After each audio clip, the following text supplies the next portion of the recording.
Dog walkers can wreak havoc on your dog's behavior. They're terrible for your dog's behavior. And somebody just recently asked me if I knew of a good dog walker on the Upper East Side, and I said that doesn't exist. If you have a service dog or you have a dog, any type of dog that you want to get performance out of it, there are things that you can't do. One, use a dog walker, let the dog on the bed, give people food, let the dog in your lap. If you do these things, you're just screwing up the dog's behavior.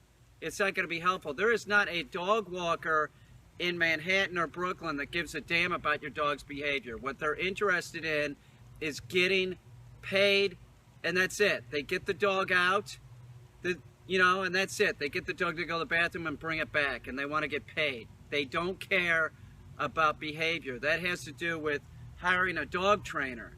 And you can't hire a dog trainer that's a dog walker. It doesn't exist. Dog trainers don't have time for dog walking.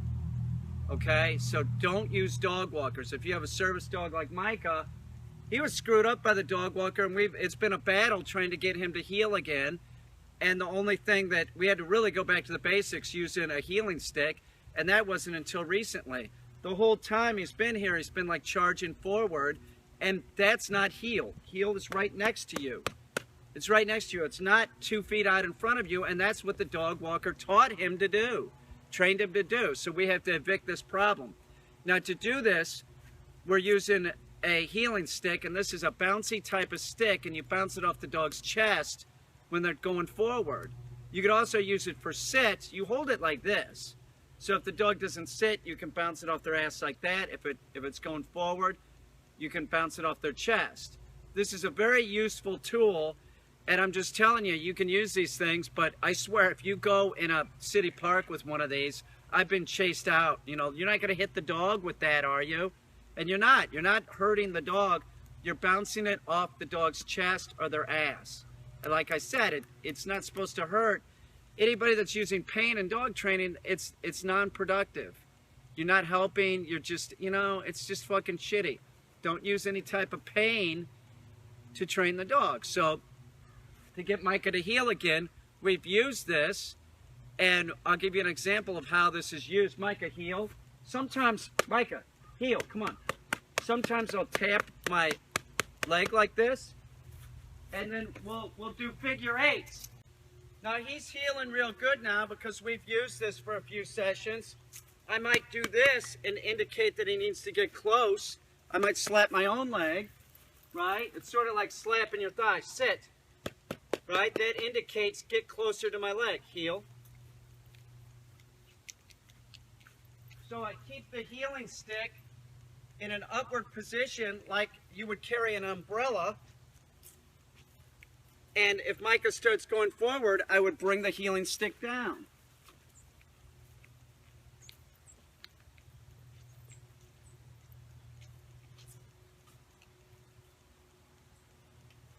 No. Now he's sniffing. I'm not into that. Heel. So if the dog's sniffing, he's not paying attention.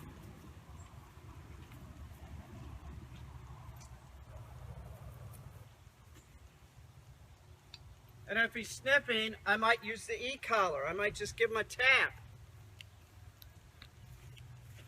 But as you see, he's healing much better now. He's staying with me. Heel. No, heel.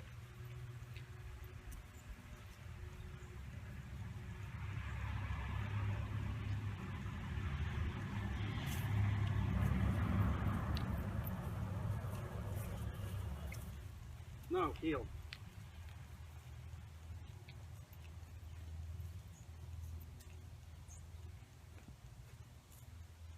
Micah, up. Sit. Now, something that's important when using this healing stick in conjunction with an E-Collar, if you use this and when you're touching the dog, you stimulate with the E-Collar, they start seeing this as being charged, that this is causing the stimulation. Can be very helpful. Am I telling the owner to use a healing stick? I'm not telling her not to.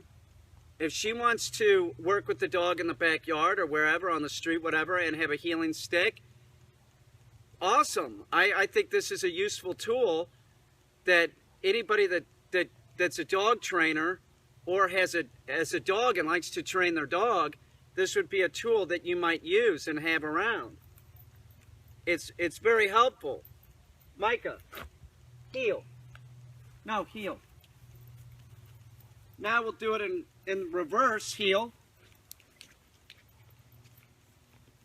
No, heel. No.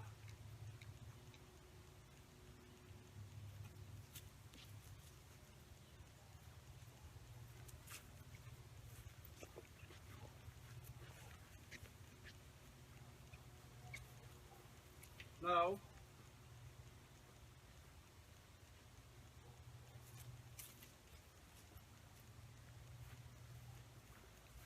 Micah, up. Sit. No, sit. Now, one thing that Micah is doing is he is sniffing. And he's sniffing the tires because Billy was out here and peed on him. But it doesn't matter. If you tell the dog to heel, it needs to stay at heel. Sniffing should be avoided. Tell the dog not to do this. If they're sniffing, they're tracking, and that's not what Micah's supposed to be doing. Micah, heel.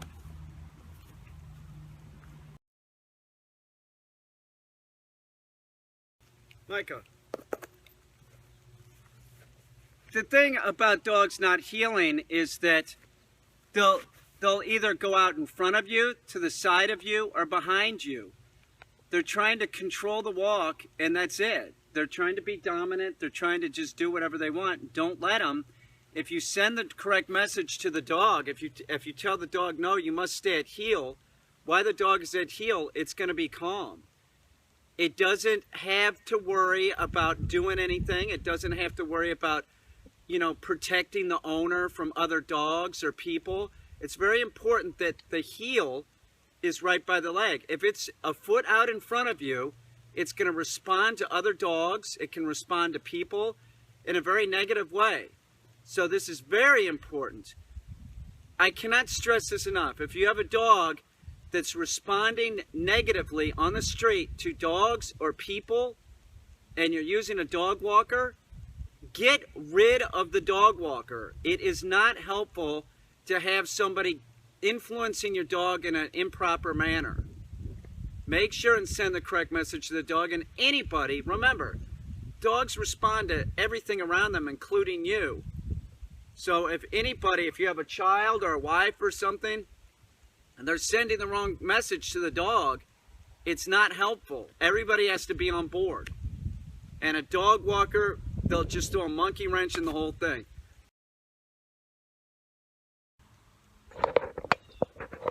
Well, we got the camera up. Let's see if Micah will do the weave pulls. I bet he will. Micah, heel. Come on, heel. Micah, weave.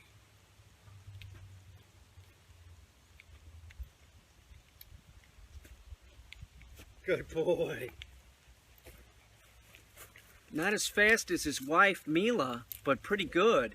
It doesn't matter when your dog's doing the weave pulls really how fast that they do it, unless you're competing. You just want them to do it and be compliant. And if you see that tail wagging, there you go. Does the dog look like it's having a good time? That's key. Make sure and don't train with food. Train your dog that that it's playing a game. That's what you do. Don't use food. Using food just sends the wrong message to the dog. It does. It conditions the dog to be excited.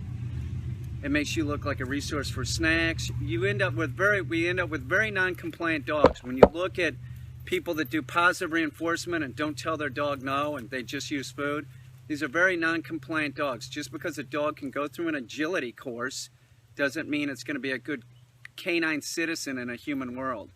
Don't train with food. Send the correct message to the dog. Make sure your dog is at heel, at a proper heel, when you're out on the street.